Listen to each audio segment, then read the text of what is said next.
The most dangerous thing you can do is to do nothing, to just sit and watch your life go by.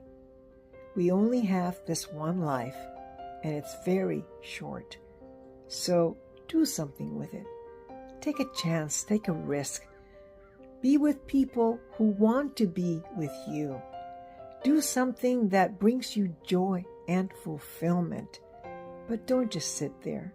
Often, the people who just sit around doing nothing are criticizing the people who are doing something with their lives.